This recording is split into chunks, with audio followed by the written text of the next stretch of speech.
अब इसमें क्या होता है, पहला अध्याय है इसका साझेदारी कर्मों का लेखांकन।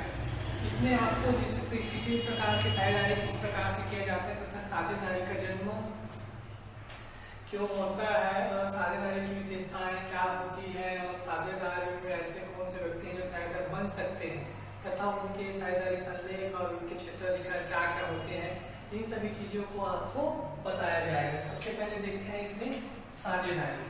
ठीक है, पहले देखेंगे आखिर में साझेदारी होता क्या है। साझेदारी अगर देखा जाए सामान्य बोलचाल की भाषा में तो दो या दो से अधिक व्यक्ति मिलकर कोई ऐसे कार्य विशेष को पूरा करने के लिए, जैसे कोई धन लगाता है और कोई संपत्ति, कोई अनुभव लगाता है और कोई श्रमिक का कार्य करता है, तो इस प्रकार से मिला जुलाकर कार्य करने को ही साझेदारी कहा जाता है। लेकिन अगर प्रकृति अगर देखा जाए इस हिसाब से कि क्या होता है, कोई भी व्यक्ति चाहता है कि वो संपूर्ण कार्य को स्वयं करे, लेकिन ऐसा सर्वगुण संपन्न कोई व्यक्ति हो नहीं सकता है ना।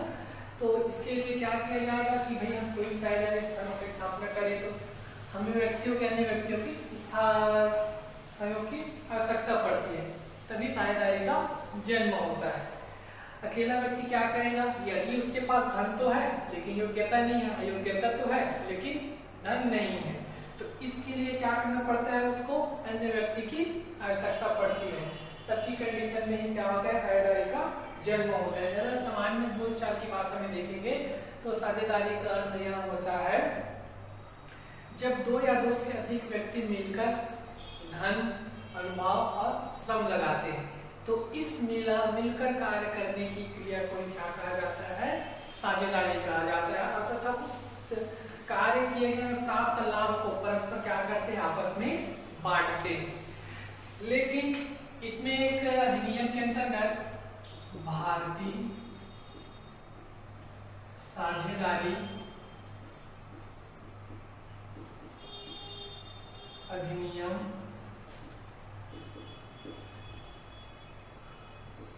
1932 की धारा, ठीक है, 1932 की धारा 4 के अनुसार हम देखेंगे, इसके अनुसार साझेदारी किस प्रकार से परिभाषित किया गया है। सभी का एक बड़ी प्रावधान होता है, तो इसमें आप देखेंगे कि भारतीय साझेदारी अधिनियम 1932 की धारा 4 के अनुसार किस प्रकार से इसको परिभाषित किया गया है। तो इसका यह है कि इसमें साझेदारी का अर्थ बताया गया है, साझेदार उन्होंने ऐसे व्यापार के लाभ को आपस में बांटने का समझौता किया जिनमें से, जैसे दो साझेदार हैं या तो तीन, ABC, तीन साझेदार हैं, ये क्या है, आपस में साझेदार है, ठीक है, ये तीनों मिलकर क्या कर रहे हैं, व्यापार चला रहे हैं। तो इसका जैसे इसके आधार पर निकालेंगे, इसका इसमें बताया गया, परिभाषित किया गया है प्रावधान में इसके अंतर्गत कि किस प्रकार से इनका समूह है कि ऐसे व्यापार के लाभ को आपस में बांटने का समझौता किया है जिन्हें उन सबके द्वारा या उनमें से किसी एक के द्वारा सबके लिए चलाया जाता है। अगर पुनः करना चाहेंगे कि साझेदारी संस्था में ऐसे व्यापार के लाभ को आपस में बांटने का समझौता किया जिनमें से उन सबके द्वारा या उनमें से किसी एक के द्वारा सबके लिए चलाया जाता हो।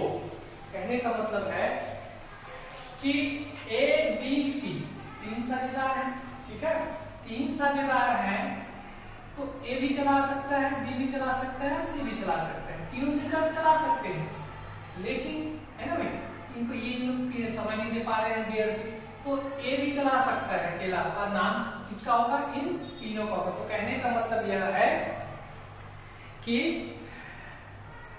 अगर तीनों मिलकर चला रहे हैं तो ठीक है, एक मिलकर चला रहे हैं तो नाम सभी का होगा। तो ऐसे व्यापार के लाभ को आपस में बांटने का समझौता करेंगे जिनमें से उन सबके द्वारा या उनमें से किसी एक के द्वारा सबके लिए चलाया जाता हो, ठीक है।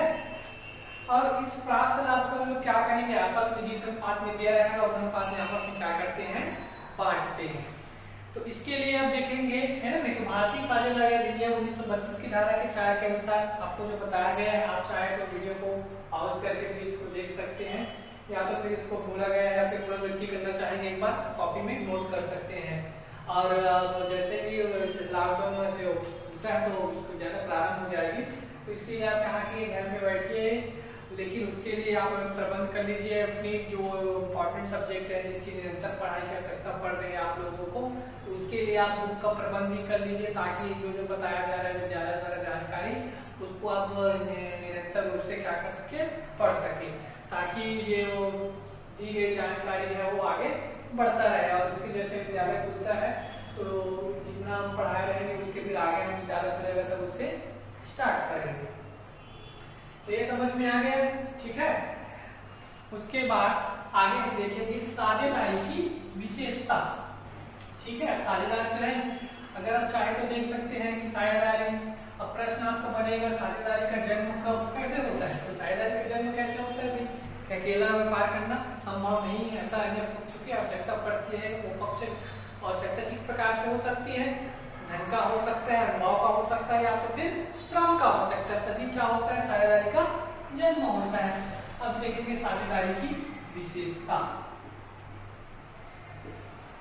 विशेषताएं, ठीक है। साझेदारी की विशेषता देखेंगे तो इसमें सबसे पहले देखेंगे अनुबंध। अनुबंध सभी जानते हैं, अनुबंध इसका होता है समझौता। समझौता, अनुबंध का मतलब होता है समझौता। हम अगर साझेदार बनेंगे तो हमारा मुख्य उद्देश्य क्या होगा, यहाँ पर हम अनुबंध तो करेंगे भी ना, तभी साझेदार बनेंगे। बिना समझौता के एक दूसरे से मतलब मिलेंगे, लेकिन हमारा वहाँ पर क्या रहेगा, एक समझौता रहेगा कि हम किसी कार्य को कितने दिन तक करेंगे, या तो फिर वो करेंगे कि नहीं करेंगे, ये उसका स्पष्ट उल्लेख होना चाहिए। तो अनुबंध, किसी भी साझेदार का जन्म किससे होता है, अनुबंध से होता है। यह अनुबंध लिखित भी हो सकता है, मौखिक भी हो सकता है। जैसे सामान्य बोलचाल की भाषा में बोला जाए तो किसी पेपर में कागजी रूप से कार्यवाही करते हैं ना कि यहाँ पे इतना दिन तक आपके इसमें गिरवी रखो, या फिर अन्य कार्य करने के लिए इतना दिन तक, जैसे रेंट किराया में लोगे तो पगड़ी के रूप में दिया जाता है कि आप इतने दिवस तक इस मकान को छोड़ नहीं सकते। तो उसके बीच में उन लोगों के बीच में अनुबंध, लेकिन उन लोग साझेदार नहीं है, लेकिन उनका लोगों के बीच में अनुबंध है, समझौता तो है, वही क्या कहलाता है, अनुबंध। पहला पॉइंट क्या रहेगा इसमें, अनुबंध समझौता, वैसे अनुबंध को समझौता कहा जाता है। तो अनुबंध लिखित भी हो सकता है और मौखिक भी हो सकता है, लेकिन जो लिखित समझौता होता है वो साझेदारों के हित में रहता है। दूसरा अगर देखेंगे बताने की आवश्यकता नहीं है, इसमें बहुत सारे हैं। और दूसरा इसमें देखेंगे होता है, दूसरा नंबर का इसमें लेंगे तो सदस्य संख्या, सदस्य संख्या, ठीक है। सदस्य संख्या क्या है भाई, अकेला व्यक्ति अपने आप को साझेदार कह सकता है क्या, नहीं कह सकता, इसलिए क्या करना पड़ेगा, अन्य व्यक्ति की आवश्यकता भी कम से कम कितने होने चाहिए, दो, कम से कम दो व्यक्ति रहेगा तभी साझेदारी संपन्न हो सकती है, अन्यथा वो क्या होगा, अधूरा होगा। अकेला व्यक्ति एकांकी व्यापारी चला सकता है, साझेदारी नहीं कर सकता, इसलिए कम से कम दो व्यक्ति के होना आवश्यक है। और अधिकतम संख्या अगर देखेंगे तो उसके लिए क्या करना पड़ेगा, अधिकतम संख्या भी तो पहले तो 100 था, लेकिन अभी क्या कर दिया गया है, 50 कर दिया गया है। 50 बैंकिंग व्यवसाय में भी उसको एक पहले 20 था, लेकिन अब 2014 के प्रावधान के अंतर्गत लागू किया गया है, तब की स्थिति में कितना कर दिया गया है, वो बैंकिंग व्यवसाय में 10 कर दिया गया है, ठीक है। तो इसकी अधिकतम संख्या कितनी होगी, 50। तीसरा नंबर देखेंगे हम अगर, तो ये हो जाएगा व्यवसाय।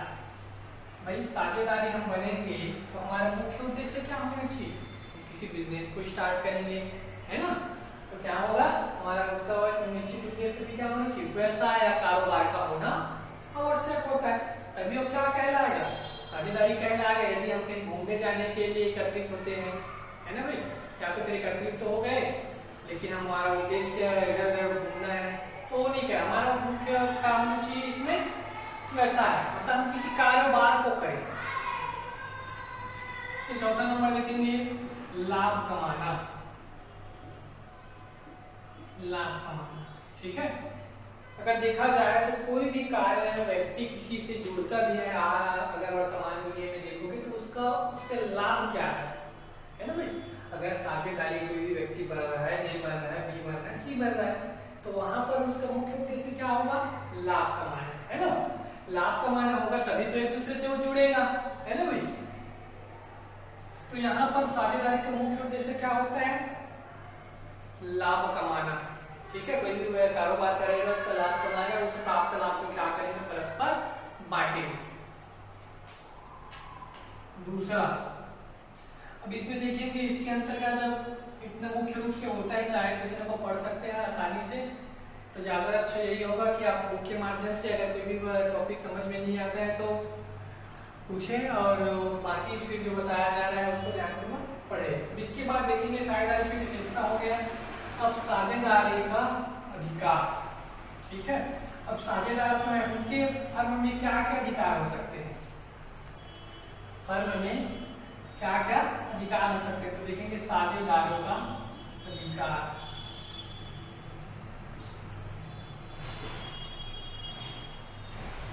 ठीक, तो इसमें आप देखेंगे जैसे मौलिकता के आधार पर बहुत सारे अधिकार हैं हमारे देश में, तो यहाँ पर जब साझेदार बनेंगे उसमें भी बहुत सारे अधिकार होते हैं। तो सबसे पहला इसमें क्या होता है, व्यवसाय के संचालन में, व्यवसाय के संचालन,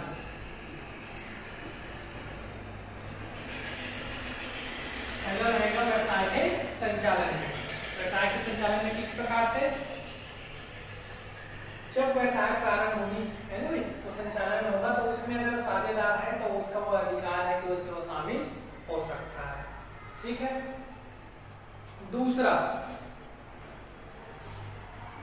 अगर देखेंगे तो ये आता है निरीक्षण। निरीक्षण का आप समझते हो, निरीक्षण मतलब होता है देख रेख। यदि कोई साझेदार है और किसी कारणवश अपनी फर्म में निरंतर नहीं आ पा रहा है तो उसको भी अधिकार है कि वो क्या कर सके, उसके हिसाब किताब की वहीयों का देख रेख कर सके। तीसरा नंबर, मत प्रकट करने का अधिकार। मत प्रकट करने का अधिकार, कोई भी व्यक्ति है ना भाई, मत प्रकट किस प्रकार से करेगा, वो साझेदार का मेंबर मतलब उसका हिस्सा है। तब की स्थिति में कोई भी विवाद होता है तो किसी भी विवाद का इस पद का किसके माध्यम से निपटारा किया जाता है, बहुमत के माध्यम से निपटारा किया जाता है। तो इसमें क्या करेगा, उसको भी अपना मत प्रकट करने का अधिकार होगा, है ना। देखिए कोई समस्या है तो उसका समाधान करने में भी वो अपना जो है ये अपना राय रख सकता है। तीसरा नंबर, चौथा नंबर आता है पूंजी पर ब्याज। ये पूंजी पर ब्याज तो है, लेकिन ये किस पूंजी पर है इसको बताएंगे, पूंजी पर ब्याज, ठीक है। पूंजी पर ब्याज जो है साझेदार द्वारा प्रारंभ में लगाई गई पूंजी पर कोई ब्याज नहीं दिया जाता ना, ठीक है। प्रारंभ में लगाई गई पूंजी पर उसको ब्याज नहीं मिलेगा, लेकिन व्यापार के मध्य में जो अतिरिक्त पूंजी लगाएगा उसको उस पर ब्याज लेने का अधिकार है, ठीक है। उस पर मध्य में अगर कोई लाता है तो उस पर उसको ब्याज लेने का अधिकार है। ये मुख्य रूप से 4 पॉइंट हो गए हैं ना, इसके माध्यम से आप देख सकते हैं कि बहुत सारे पॉइंट है। और मत प्रकट करने का अधिकार है तो नए साझेदार का प्रवेश कर सकते हैं, 5 पॉइंट बना सकते हैं। नए साझेदार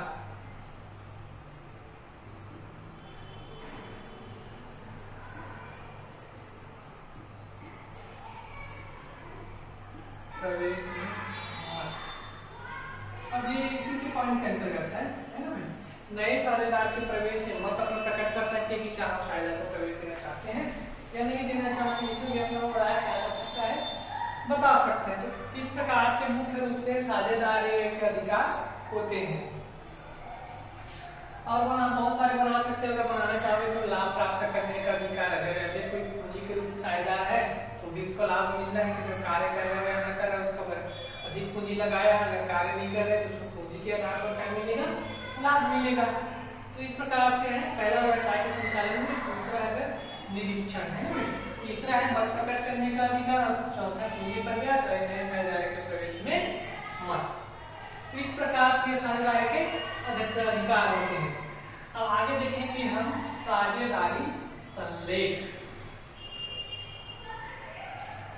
साझेदारी संलेख संलेख क्या होता है? साझेदारी की तरह होता है, ठीक है। और साझेदारी संलेख में किस प्रकार से लिखेंगे? साझेदारी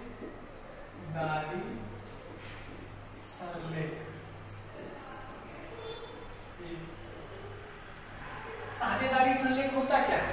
साझेदारी संलेख वही होता है जो साझेदारी बनाते समय नियम एवं शर्तें का उल्लेख किया जाता है, वही कहलाता है साझेदारी संलेख। हम साझेदार बनते हैं, अपने लाभ को कितना बांटना है, कितना नहीं बांटना है, ये सब पहले से हम जिसमें उल्लेख करते हैं। सामान्य साझेदार में ऐसा कुछ नहीं होता, लेकिन जब साझेदारी संलेख के अंतर्गत आता है तब की स्थिति में क्या होता है कि हम लाभ व हानि, पूंजी पर ब्याज, आहरण पर ब्याज तथा अन्य प्रकार के वेतन कमीशन है, इसको किस दर से या तो फिर किस अनुपात पर हमको लेना है या फिर अन्य व्यक्ति को देना है, इसका पहले से उल्लेख किया जाता है, उसी को कहा जाता है साझेदारी संलेख। यह संलेख जो है लिखित भी हो सकता है, मौखिक भी हो सकता है, लेकिन अनिवार्य नहीं होता है ना भाई। ये ऐच्छिक रूप से है, अगर कोई साझेदारी संगठन में अगर कोई सभी साझेदार मिलकर इसको अपनाना चाहे तो अपना सकते हैं, तो जरूरी नहीं है कि इसको अपनाएं, इसके लिए उसको बाध्य नहीं किया जा सकता। तो ये साझेदारी संलेख इसकी प्रमुख बातें हैं इसके अंतर्गत। इसमें क्या क्या उल्लेख, अर्थात क्या क्या चीजें हैं जो उल्लेख हो सकते हैं, है ना भाई। हम साझेदारी में अपने नियम व्यवस्था कानून बनाएंगे तो उसमें क्या क्या मुख्य रूप से बातें होनी चाहिए। तो पहला पॉइंट इसमें बता रहे हैं, फर्म का नाम एवं पता। फर्म का समझिए, फर्म का आशय है अब साझेदारी संगठन का नाम आप जिस प्रकार से करें, जैसे किसी भी चीज का है Rahul and brothers, Ankit and brothers, मतलब किसी भी फर्म का नाम, जैसे फर्म का नाम है तो उसका एक निश्चित नाम होना चाहिए, और नाम भी ऐसा होना चाहिए मतलब उससे मिलता जुलता ना हो। मिलता जुलता किस प्रकार से ना हो कि भैया उस प्रकार से कुछ दूसरा तो नहीं खुल गया है ना, दूसरा खुला है तो फिर वो पंजीकृत नहीं होगा। पंजीकृत संस्था से ऐसी होनी चाहिए, और पंजीकृत के साथ साथ में ऐसा भी होना चाहिए जो सरकार के अधीन में ना हो, मतलब वो सरकारी ना हो। अब सरकारी के साथ साथ में वो किसी से मिलता जुलता नहीं होना चाहिए, मतलब डिफरेंट। कहने का मतलब है आपका एक अलग ही होना चाहिए, एकदम अलग भी नहीं। जैसे आपने कोई दूसरे ने खोल लिया है, ठीक है, राहुल एंड ब्रदर्स, तो आपका मिलता जुलता ना नहीं होना चाहिए। आप अन्य प्रकार से कोई भी एजुकेशन ब्रदर्स जैसे कोई भी मतलब उसके माध्यम से आप क्या कर सकते हैं, उसका नाम रख सकते हैं। उसका एक पता निश्चित है ना कि जहाँ सब आगे से छोटी सी बात है कि इसमें पता भी होगा, है ना, सरलता की बात है इसमें कि इसका एक निश्चित पता है स्थान होनी चाहिए जिसका आप उल्लेख पंजीकृत में करेंगे। दूसरा,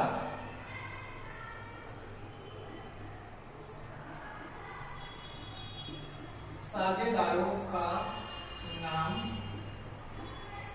एवं पता। साझेदारों का नाम एवं पता, भाई जितने साझेदार है ना, इसका अर्थ आप समझिए, साझेदारों का नाम एवं पता बोला जा रहा है तो जितने भी साझेदार हैं वो क्या करेंगे, अपना नाम और उनका एक निश्चित स्थान अर्थात रहने वाले कहाँ का है, ये सब उसमें क्या होना चाहिए, वर्णित होनी चाहिए, उसका उल्लेख होनी चाहिए। तीसरा,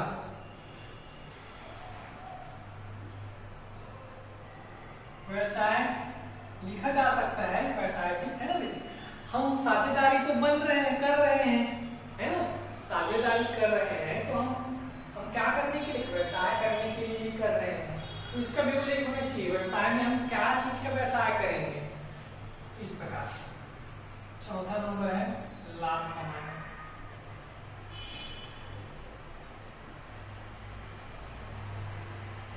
लाभ कमाना लिख सकते हो, ठीक है।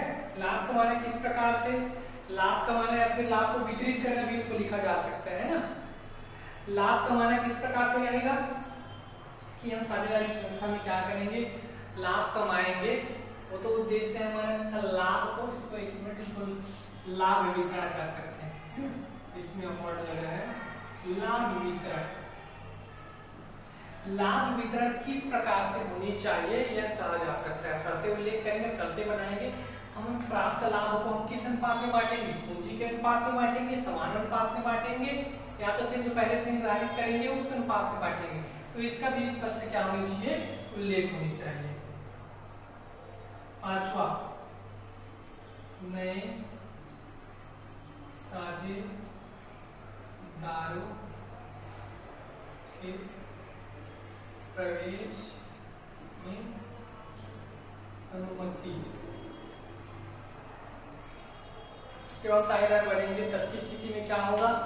हम क्या नए साझेदार को प्रवेश दे सकते हैं या नहीं दे सकते हैं? तो यार क्या प्रत्येक साझेदार को यह अधिकार है कि वो एक एक साझेदार ला सकता है या नहीं ला सकता है? तो इसका भी उल्लेख इसमें किया जाना चाहिए, है ना? तो पहले से शर्त लागू रहेगा तो कोई भी साझेदार क्या करेगा? जैसे 5 साझेदार रहेंगे तो उसमें से कोई भी साझेदार अपने पहचान या अपने परिचय के व्यक्ति को, अन्य व्यक्ति को जैसे लाना चाहता है वो ला सकता है या नहीं ला सकता है, उसका भी उल्लेख होनी चाहिए। तो ये मुख्य रूप से साझेदारी की 5 बातें हैं, है ना? बुक में बहुत प्रकार से दिया गया है, तो कोई भी 5 परीक्षा की दृष्टि से इसमें पूछे जाते हैं। तो ज्यादा डीपली इसमें तो है नहीं, तो मुख्य रूप से जितना होनी चाहिए इन्हीं चीजों को बताया गया है।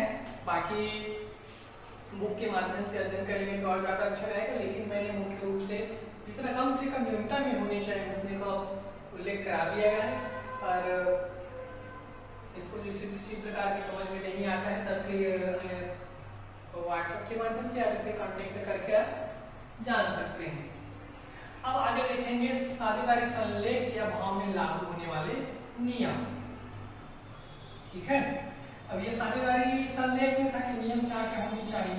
अब साझेदारी संलेख में अब नहीं कर पाए, किसी कारणवश क्या हुआ, नहीं कर पाए साझेदारी संलेख, तो उसके अभाव में लागू होने वाले नियम क्या क्या है?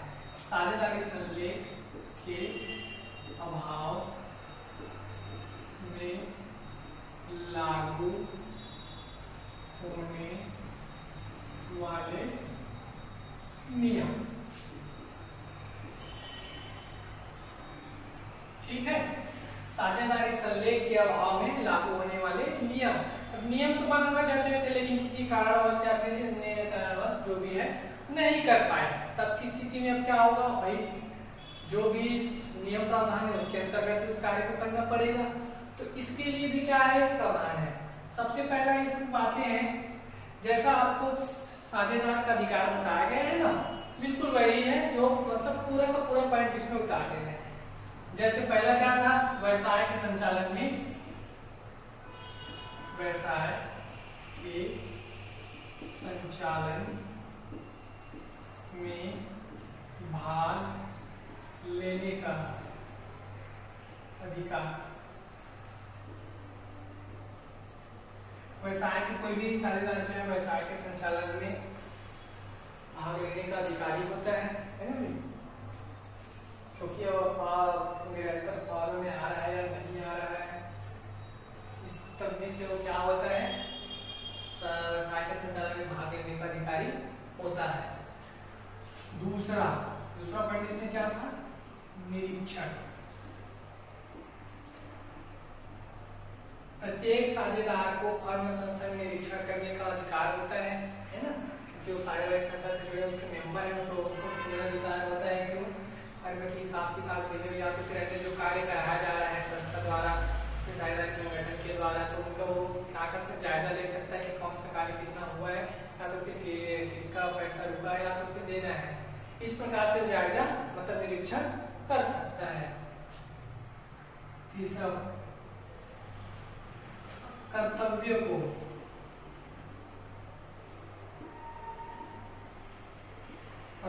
क्या करें? कर्तव्य को पूरा करना।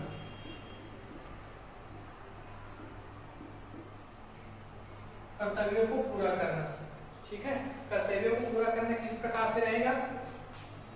जैसे कोई साझेदार है ना भाई, कोई भी साझेदार है, इस कंडीशन में वैसे कोई ज्वाइंट वेंचर है, ज्वाइंट वेंचर मतलब ज्वाइंट खाता, संयुक्त खाता है। संयुक्त खाता है, इस स्थिति में क्या होता है? मुद्रा आहरण करने के लिए उसमें अन्य व्यक्ति की भी हस्ताक्षर की आवश्यकता पड़ेगी, तब की स्थिति में उसको अपने कर्तव्य को पूरा करने का भी अधिकार है कि वो अपने कर्तव्य को पूरा करे। उसका दायित्व भी बनता है कि साझेदारी संस्था में अपने कर्तव्य को पूरा करे। चौथा नंबर, मत प्रकट करना,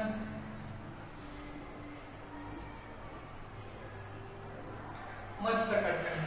मत प्रकट करने जैसे आपको अधिकार के अंतर्गत बताया, बिल्कुल वही है कि किसी प्रकार के अन्य प्रकार के विवाद उत्पन्न होते हैं तब की स्थिति में बहुमत से निपटारा किया जाता है। तब की स्थिति में प्रत्येक साझेदार को अपना मत प्रकट करने का अधिकार होता है।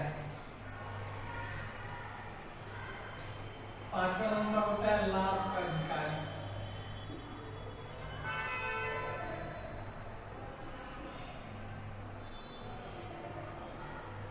लाभ का अधिकारी किस प्रकार से होगा? भाई प्रत्येक साझेदार चाहे उसमें हिस्सा जुड़े रहते हैं, जो भी लाभ होगा या हानि होगा, तब अभी तो लाभ पे लिखे हैं, लेकिन ये कंडीशन कोई भी हो सकता है ना, केवल जरूरी नहीं है यहाँ लिख दिया तो इसका मतलब ये नहीं है कि लाभ ही होगा। लेकिन प्रत्येक संस्था को उद्देश्य लाभ कमाना होता है, तो स्वाभाविक है मतलब लाभ भी होगा, या तो फिर हानि भी हो सकता है। तो हानि होगा तो फिर ये साथ में वहन करेंगे, लाभ जो पाएंगे वो भी साथ में है, तब की स्थिति में हानि भी होगा, क्या होगा, साथ में वहन करेंगे।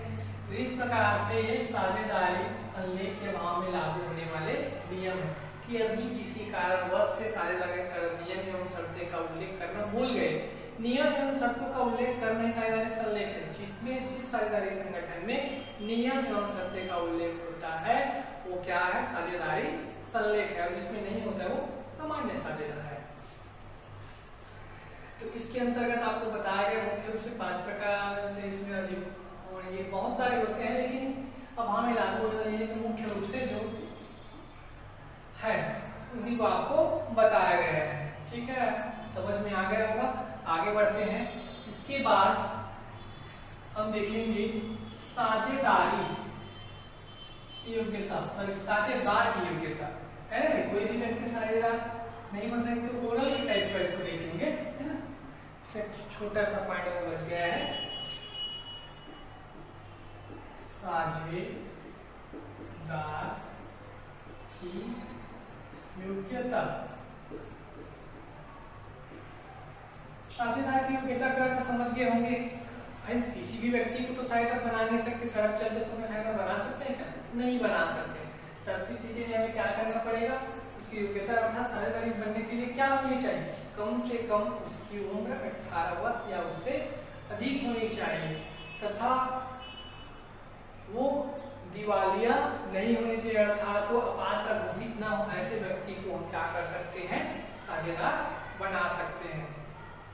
इसके बाद इसमें मुख्य रूप से यही है कि साझेदार की योग्यता के अंतर्गत 2 ही रूप से मुख्य है ना भाई, कि वह व्यक्ति साझेदार बन सकता है। यदि आपको प्रश्न पूछता है कि साझेदार कौन व्यक्ति बन सकता है, तो हमारे से ये लिखेंगे कि साझेदार वही व्यक्ति बन सकते हैं जिसकी उम्र 18 वर्ष या उससे अधिक हो तथा वह दिवालिया ना हो।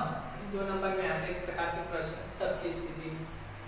इसके बाद हम पुनः एक बार बताएंगे कि आप हमारे द्वारा जो साझेदारी का लेखांकन जो बताया गया है उससे संबंधित भी थ्योरेटिकल है। इसमें बहुत सारे और अभी बचा हुआ है अध्याय में, जो एक केवल थ्योरी है। आगे वीडियो में हम बताएंगे इसमें लाभ की गारंटी, लाभ हानि वितरण खाता, लाभ हानि नियोजन खाता किस प्रकार से बनाया जाता है। तो इस सब इसके लिए हम दूसरे वीडियो में बताएंगे आप लोगों को। ठीक है, तब के लिए धन्यवाद।